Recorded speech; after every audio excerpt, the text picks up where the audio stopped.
गाडीच काम आल्यात मरताय. होय की करायचं आहे जरा पैशाची अडचण त्यामुळे. झालं स्वागत.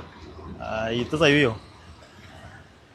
तर कोणाला फोन लावायचं? हां, निखिल. अरे निखिल, काल रात्री आपलं बोलणं झालं होतं, तू मला न्यायला येणार होतास. अरे भाऊ सॉरी, गाडी नाही माझ्याकडे. सकाळीच बाबा गाडी घेऊन गेलेत. गाडी असती तर आलो असतो न्यायला. अरे पण मी इथे एकटा येऊन थांबलोय. तू एक काम कर, रिक्षा नाही. अरे आपलं तर राहुल, मी स्टॉपवर आलो होतो, तू मला न्यायला. नाही रे बाबा, सांगितलं नाही आहे मी. काल सांगितलं असता आलो असतो. आता येऊ शकत नाही, थोडं कामात आहे मी थोडंसं. बरं ठेवू काय, माझं काम आहे थोडं. जरा तुझ्या मालकाची गाडीच किल्ली दे. अरे चल, बापू, तू काय जातोस गेल्यावर काय फोन काय करत नाहीस काय नाहीस काय. तू तुझं येणं जाणं पण समजत नाही मला. मला जर का समजलं असतं आधी तू येणार आहेस तर चांगली गाडी ऍडजस्ट करून ठेवलो असतो. पण असंच सोड, एक मित्राची गाडी चांगली ऍडजस्ट केली आम्ही, जाऊया त्यातनं.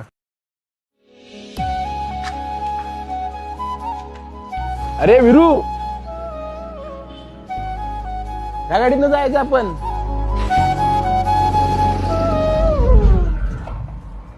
बस चल, सोडतो मी तुला.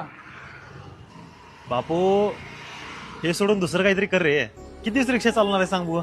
आणि तू या रिक्षात मला तिथं सोड रेल्वे स्टेशनवर. रेल्वे स्टेशनवर माझे मित्र आल्यात, काय म्हणतील? जाऊ जाय, मला निखिल सोडणार आहे, जातो. चल लवकर. आला बघ, चल बाय. बरं ठीक आहे, काळजी घे. स्टाईल. चल. अरे आपल्याला त्या गाडीतनं जायचं आहे. मला तुझ्या गाडीतून जायचं. तुझी गाडी कोणती आहे? हीच आहे.